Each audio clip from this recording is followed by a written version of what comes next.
നഗരസഭാ chairman, secretary എന്നിവരുടെ പേരിന് മുന്നിൽ ഉപയോഗിച്ചു വരുന്ന ബഹുമാനപ്പെട്ട എന്ന വിശേഷണ പദം ഇന്നു മുതൽ ഒഴിവാക്കപ്പെട്ട ജനാധിപത്യ വിശ്വാസികളെ, ആദ്യം തന്നെ കൂടെ നിന്ന മുഴുവൻ ചിറ്റൂരിലെ ജനാധിപത്യ വിശ്വാസികൾക്കും നന്ദി രേഖപ്പെടുത്താൻ ഞാൻ ഈ അവസരം വിനിയോഗിക്കാം.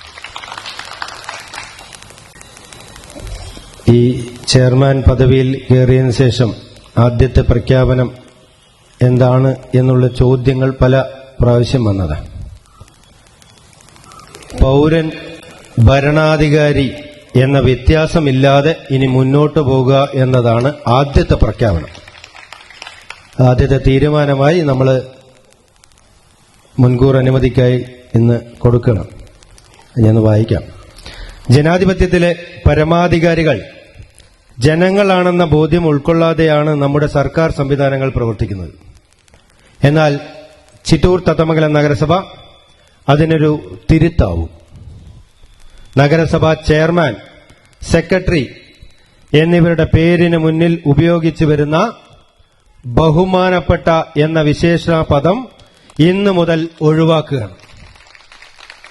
ജനാധിപത്യത്തിൽ പൗരന് ലഭിക്കാതെ പോകുന്ന ഒരു ആദരവും വിശേഷണവും ജനസേവകരായ ഞങ്ങൾക്ക് വേണ്ട എന്നതാണ് നഗരസഭയുടെ തീരുമാനം.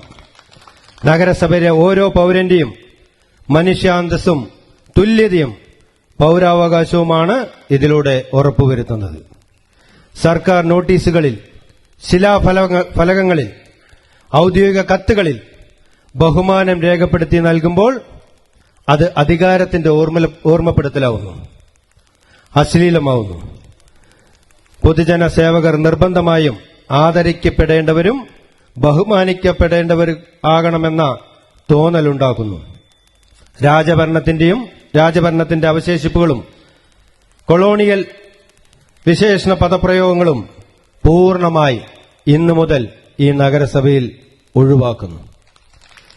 അതുപോലെ നമുക്ക് നഗരസഭയിലെ വിവിധ തീർപ്പ് ആകാതെ കിടക്കുന്ന അപേക്ഷകൾ എല്ലാം ജനങ്ങളിലേക്ക് ചെന്ന് ഒരു ജനസമ്പർക്ക പരിപാടികളിലൂടെ നമ്മൾ തീർപ്പാക്കുന്നതാണ് എല്ലാ വാർഡുകളിലും.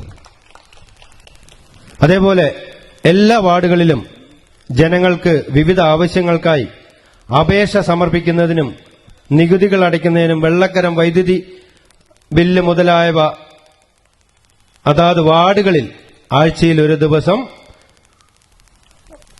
പൊതുസ്ഥലങ്ങളിൽ വെച്ച് സ്വീകരിക്കുന്ന സൗകര്യമുണ്ടാക്കുന്നതാണ്. അപ്പോ നഗരസഭ ഇനി മുതൽ ജനങ്ങളോടൊപ്പം ജനങ്ങളിലേക്ക് ഇറങ്ങിച്ചെന്ന് പ്രവർത്തിക്കുക എന്നതാണ് ആദ്യത്തെ ദിവസം തന്നെ എനിക്ക് നിങ്ങളോട് പറയാനുള്ളത്.